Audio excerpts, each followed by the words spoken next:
Assalamualaikum warahmatullahi wabarakatuh. Waalaikumsalam warahmatullahi wabarakatuh. Alhamdulillah ya.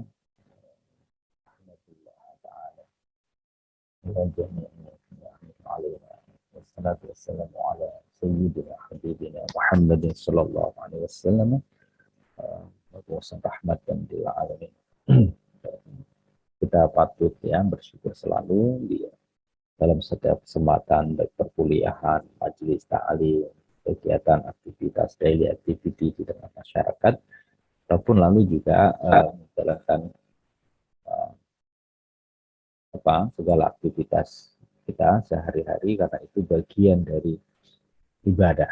Wa ma khalaqtul jinna wal insa illa liya'budun. Termasuk diantaranya ya meneguhkan niatan teman-teman semuanya, kita semuanya adalah thalabul ilmi, tidak hanya kemudian untuk menjadikan kita pribadi yang mengamalkan ayat Al-Qur'an ya yarfa'illahil ladzina amanu minkum wal ladzina utul ilma darajat. Siapapun yang kemudian berkeinginan mengangkat derajatnya di dalam posisi yang lebih mulia, yang lebih berkesejahteraan, maka salah satunya adalah ilmu, karena ilmu menjadikan sunnatullah bagi siapapun untuk diangkat oleh Allah derajatnya di samping orang-orang yang beriman.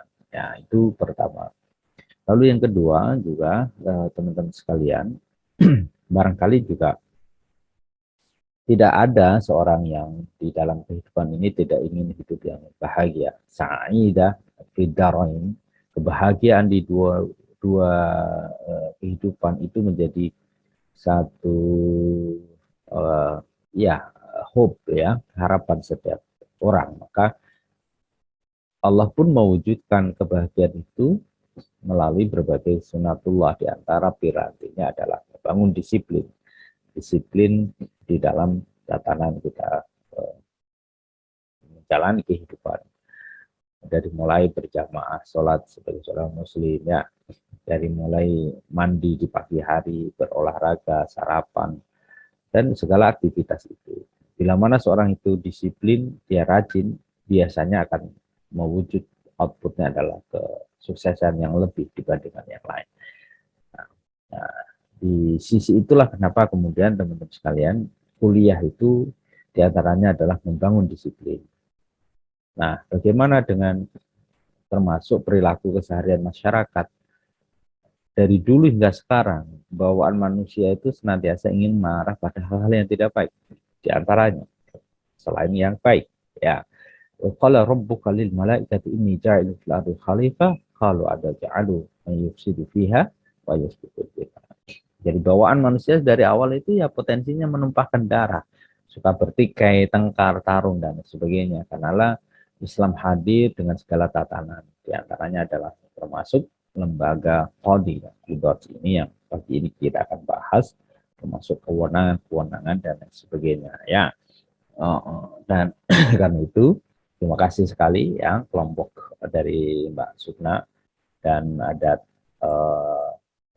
di sini ada Tri Muhammad ya. Enggak ya, Mahfudah ini kayak Muhammad ya, Mahfudah, ada Mas Muhammadain ini, As-Saf, Asy-Syabab, sama Syafi'i, sama Salahuddin Al-Qawi ya. Silahkan kemudian Mbak Sukna, ada kelompok ini kita aturkan terima kasih sebelumnya ya, telah membantu belajar bersama dan teman-teman terbagi untuk bertugas bersama ya, untuk membahas ini lebih detail pada masing-masing kelompok. Waktu dan tempat kita persilahkan sepenuhnya. Maka Mbak Sukna dan teman-teman. Baik, terima kasih atas waktunya Ustaz. Saya mulai. Bismillahirrahmanirrahim. Assalamualaikum warahmatullahi wabarakatuh. Waalaikumsalam warahmatullahi wabarakatuh. Ya, selamat pagi untuk semua. Salam sehat, salam bahagia, dan salam sejahtera bagi kita semua. Alhamdulillahilladzi an'amana bini'matil imani wal islam. Wa nusalli wa nusallimu ala khairil anami sayyidina Muhammadin wa ala alihi wa sahbihi ajma'in, amma ba'du. Yang terhormat dosen mata kuliah Sejarah Peradilan Agama, Dr. Ahmad Zainur Roshid, SHIMA, dan yang terhormat kawan-kawan partisipan sekalian. Alhamdulillah, marilah kita panjatkan puji syukur kehadirat Allah Subhanahu wa taala yang telah melimpahkan nikmat dan karunia-Nya kepada kita semua, sehingga pada kesempatan yang berbahagia ini kita dapat bersama-sama melaksanakan pembelajaran daring mata kuliah Sejarah Peradilan Agama pada pagi hari ini. Tak lupa, selawat serta salam semoga tetap tercurahkan kepada junjungan kita, Nabi Agung Nabi Muhammad Sallallahu Alaihi Wasallam, karena berkat beliaulah kita dapat menikmati kehidupan yang penuh dengan kemuliaan ini. Alhamdulillah. Baiklah, untuk mempersingkat waktu, sebelum presentasi materi kita laksanakan, maka perkenankanlah saya selaku moderator untuk memperkenalkan teman-teman saya dari kelompok 4 Sejarah Peradilan Agama yang akan melaksanakan presentasi pada pagi hari ini.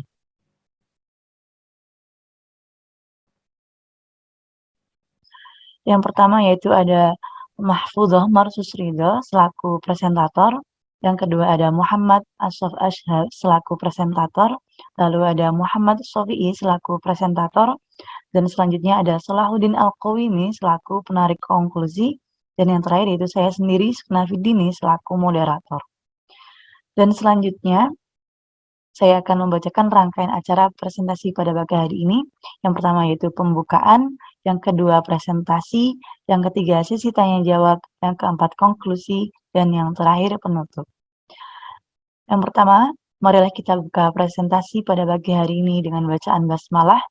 Bismillahirrahmanirrahim. Selanjutnya ialah acara inti, yaitu penyampaian presentasi oleh presentator kami. Sebelumnya, kami dari kelompok 4 akan menyajikan materi dari Lembaga Kodi Qudhoh yang di dalamnya terdiri dari 3 subbab materi. Yang pertama itu ada pengertian Kodi Qudhoh yang akan disampaikan oleh Saudari Mahfudzoh Marsus Ridho. Lalu yang kedua ada sejarah Kodi Qudhoh yang akan disampaikan oleh Saudara Muhammad Ashraf Ashhab. Dan yang terakhir ada wewenang Kodi Qudhoh yang akan disampaikan nanti oleh Saudara Muhammad Sofi'i. Baiklah, langsung saja.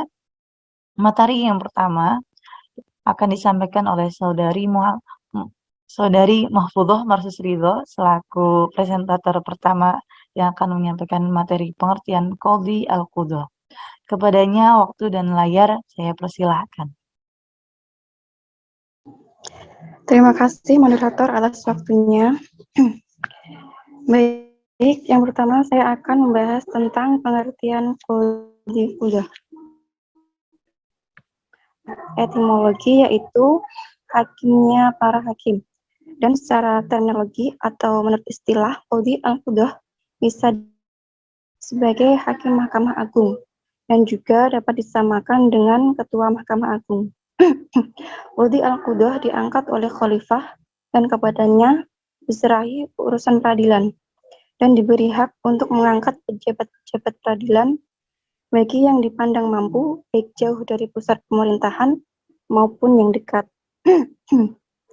Qadhi Al-Qudhoh tak lepas dari kewenangan untuk menjaga kehormatan atau pengawasan.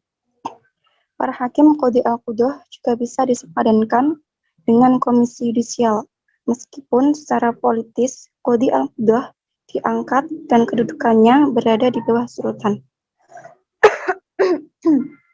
Akan tetapi, sebenarnya ia adalah penyeimbang kekuasaan sultan dan pelaksana kekuasaan lainnya seperti Dewan dan Wizarat.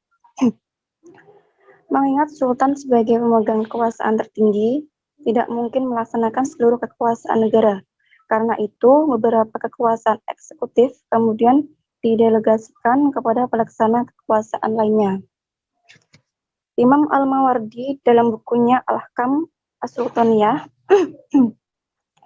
merinci 10 tugas kekuasaan yudikatif, yaitu di antara lain, pertama, memutus atau menyelesaikan perselisihan, pertengkaran, atau konflik dengan mendamaikan kedua belah pihak yang berperkara secara sukarela atau memaksa keduanya berdamai.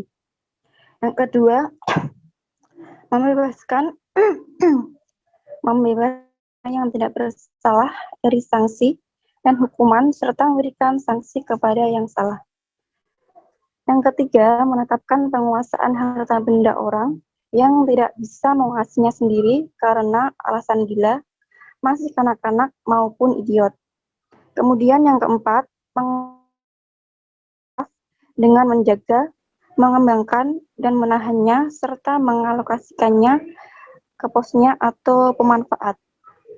Yang kelima, melaksanakan wasiat berdasarkan syarat bahwa pemberi wasiat dalam hal yang dibolehkan syarat dan tidak melanggarnya.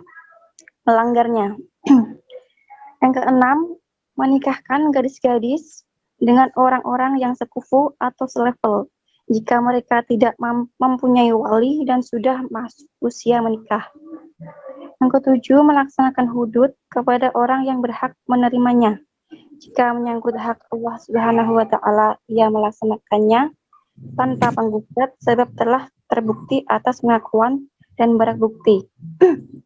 Sedangkan jika menyangkut hak manusia, pelaksanaan hudud dihentikan oleh permintaan penggugat. Yang kedelapan, memikirkan kemaslahatan umat dengan melarang segala gangguan di jalan dan halaman rumah. Yang kesembilan, mengawasi para saksi dan pegawainya serta memilih orang yang mewakilinya. Jika mereka jujur, kredibel, dan istiqomah, ia mengangkatnya, dan jika ia berkhianat, maka diganti dengan pejabat baru.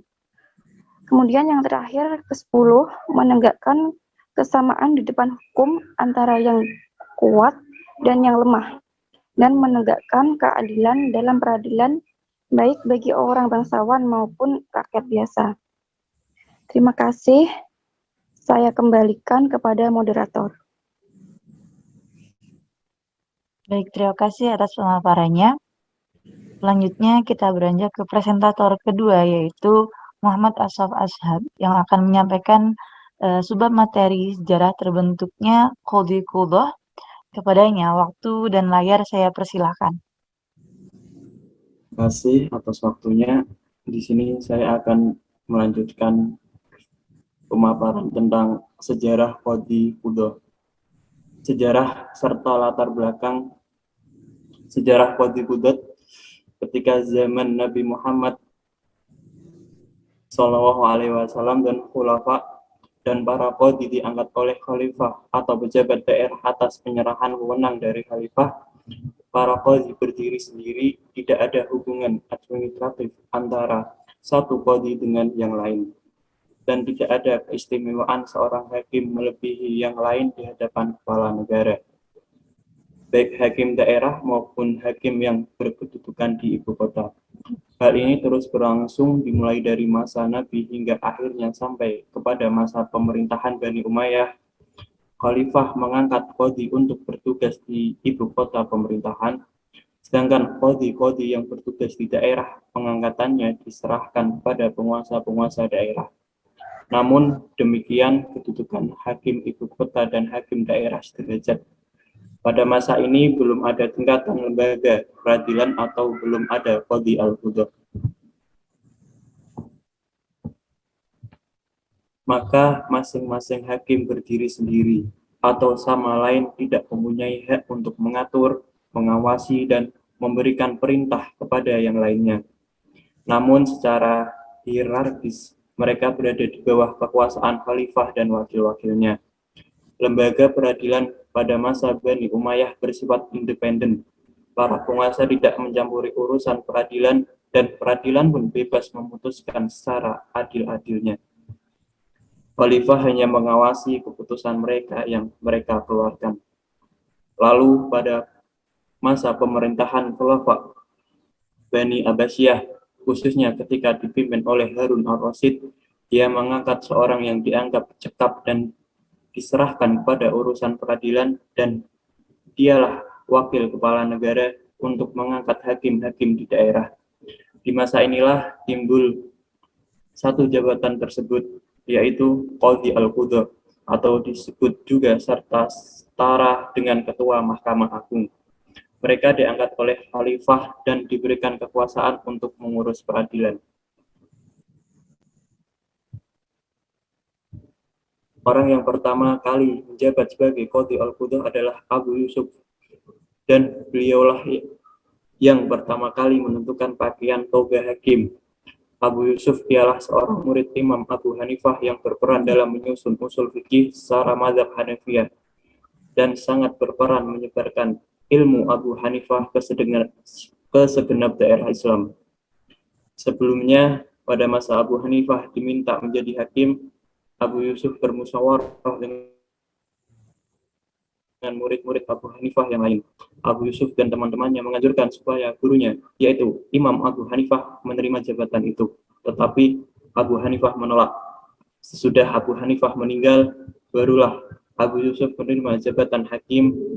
Beliaulah yang mengangkat ulama-ulama bermadzhab Hanafi untuk menjadi hakim-hakim di daerah.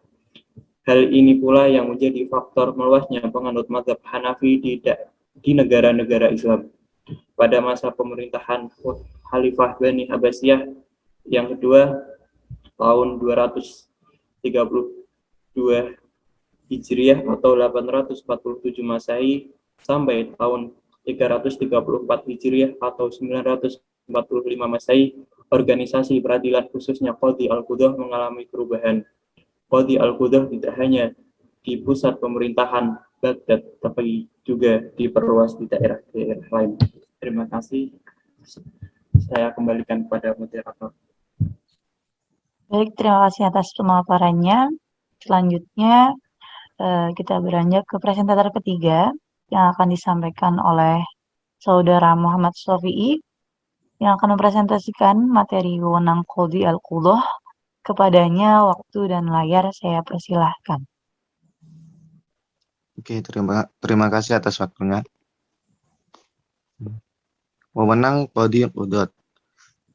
Hal-hal apa saja yang dapat dilakukan Qadhi Al-Qudah dan apa sih yang ada di bawah kekuasaannya? Langsung saja. Wewenang Qadhi Al-Qudah. Qadhi Al-Qudah selain bertugas mengangkat hakim-hakim, juga berwenang memecat hakim dan menerima permintaan hakim yang ingin mengundurkan diri, juga mengurusi urusan administrasi. Qadhi Al-Qudah juga memberikan pengawasan kepada para hakim bawahannya. Tugas dari institusi ini juga meneliti keputusan-keputusan para hakim di bawahnya, bahkan mempunyai hak untuk membatalkan keputusan hakim-hakim di daerah. Sekilas memang seperti peran Mahkamah Agung, tetapi dalam hal mengawasi hakim, terdapat lembaga tersendiri di Indonesia, yaitu Komisi Yudisial. Selain mengawasi para hakim Mahkamah Agung, Komisi Yudisial juga mengawasi para hakim Mahkamah Konstitusi, meskipun banyak kontroversi dalam wewenang mekanisme pengawasannya. Tugas dan wewenang Qadhi Al-Qudah dapat diperinci sebagai berikut. Yang pertama, mengangkat qadhi dan pejabat-pejabat peradilan bagi yang dipandang mampu, baik yang menjabat di pemerintahan jauh ataupun dekat. Suatu pendapat mengatakan bahwa Qadhi Al-Qudah tidak boleh mengangkat ayahnya sendiri atau anaknya, dan ada yang berpendapat bahwa boleh apabila ayah atau anak yang diangkat itu memenuhi syarat-syaratnya. Karena hal wewenang mengangkat itu tidak pernah ada pengecualiannya, atau dalam kata lain bersifat umum. Yang kedua, berwenang memecat qadhi di bawahnya, menyelesaikan qadhi yang mengundurkan dirinya dari jabatan yang dia emban jika emang dipandang membawa maslahat, mengawasi hal ihwal para qadhi, meneliti putusan-putusan qadhi dan meninjau kembali putusan-putusan tersebut. Selanjutnya, mengawasi tingkah laku qadhi di tengah-tengah masyarakat, mengawasi pada segi administratif dan pengawasan terhadap fatwa berwenang untuk membatalkan suatu putusan hakim. Qadhi Al-Qudah selain bertugas mengangkat hakim-hakim, juga berwenang memecat hakim dan menerima permintaan hakim yang ingin mengundurkan diri dan menguasai urusan administratif. Qadhi Al-Qudah juga memberikan pengawasan kepada para hakim bawahannya. Sebagai lembaga yang diberikan kewenangan oleh khalifah dalam mengawasi hakim, Sekilas juga peran ini mirip dengan komisi yudisial. Tentunya Qadhi Al-Qudah harus mengawasi hal ihwal para qadhi dan mengawasi tingkah laku qadhi di tengah-tengah masyarakat. Hal itu bisa dilihat dari ketentuan-ketentuan etika profesi hakim sebagai ukuran dalam mengawasi.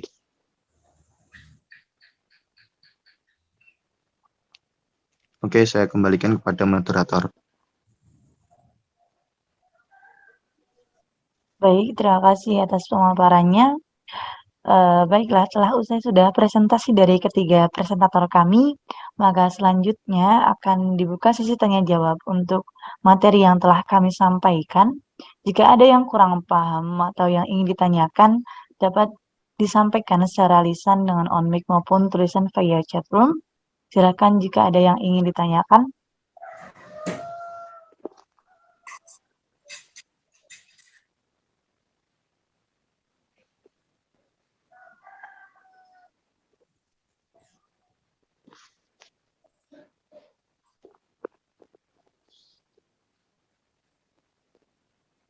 Ya, silakan teman-teman sekalian, masih ada waktu lumayan ya. Izin bertanya moderator. Ya, silakan Saudara Eli. Tadi kan di salah satu slide saya menyimak itu ada tugas dari Komisi Yudisial dalam pengawasan, yaitu mengawasi hakim MA maupun hakim MK. Nah, dalam hal pengawasan MK ini ada kontroversi. Nah, minta penjelasannya, kontroversi dalam hal apa Komisi Yudisial dalam mengawasi Mahkamah Konstitusi. Tadi kayaknya di presentasinya Mas Sofi. Ya, baik, kami tampung dulu pertanyaan pertama ya Mas Eli. Sembari kita mendiskusikan jawabannya, sembari pula menunggu pertanyaan selanjutnya, barangkali ada yang ingin bertanya lagi.